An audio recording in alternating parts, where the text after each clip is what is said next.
એમને જાણ કરેલી છે કે શું કહેવાય બાલાજીનો મામલતદાર સાહેબ ને જાણ કરેલી છે, કપડવંજ મામલતદાર ને જાણ કરેલી છે, પોલીસ સ્ટેશનમાં કેસ પણ કરેલો છે આ બાબત.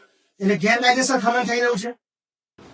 શું કહેવાય જે આ ખોદકામ જાય છે ને એ પરમિટ વગરનું ખોદકામ છે. પરમિટ 200 થી 300 ફૂટ લીસો ઊંડી છે, જે માહિતો કહેવાય. ચલો સમજી ગયો. તો અહીંયા સવાલ એ થઈ રહ્યો છે કે ખેડા જિલ્લાના કપડવંજ વિસ્તારની અંદર ઘણી બધી કોલ માઇન્સો આવેલી છે, જ્યાં આગળ આપણે પથ્થર માઇન્સો છે, કપચીનું જ્યાં ખોદકામ થઈ રહ્યું છે અને કહી રહ્યા છે કે ગેરકાયદેસર થઈ રહ્યા છે. બહુ બધા આની પણ ફરિયાદો અગાઉ પણ બાળ વિસ્તારની પણ આપણી પાસે આવી હતી અને આ છે કપડવંજ વિસ્તારની અંદર.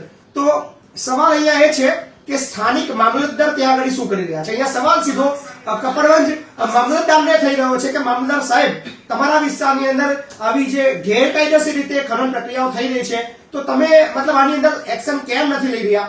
અને અહીંયા બીજો સવાલ ખેડા જિલ્લાના જે ખનીજ અધિકારીઓ છે એમને પણ સવાલ થાય છે કે શું તમારા સુધી હપ્તા પહોંચી રહ્યા છે ને, એટલે તમે કદાચ ત્યાં નથી પહોંચી રહ્યા, અથવા એવો કોઈ પોલિટિશિયન્સ છે કે એનું પોતાનું ત્યાં ખનનનું ચાલી રહ્યું છે. શું છે આખી હકીકત એ તપાસનો વિષય છે. પણ આજે ચોક્કસ આપણે એક નોંધ બીજી લઈએ છીએ કે કપડવંજ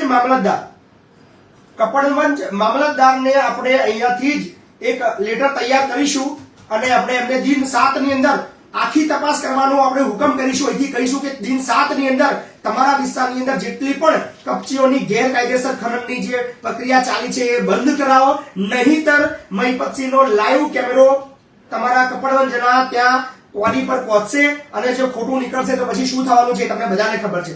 પણ ટ્રાય કરું છું કે જાતે જ મામલતદાર આ બાબતની અંદર પગલા લે અને આ વિડીયોના માધ્યમથી મામલતદાર કપડવંજને અપીલ, સાથે જ ખેડા જિલ્લાના ખનીજ વિભાગના અધિકારીઓને અપીલ કરું છું કે દિન 7 ની અંદર આ જે વિસ્તારની જે સમસ્યા છે જ્યાં ગેરકાયદેસર 200-300 ફૂટ મન ફાવે એટલું ખોદી નાખવાની જે સિસ્ટમ છે ને કશું જ કોઈ પરમિટ જેવું કશું 90% લોકોનું નથી.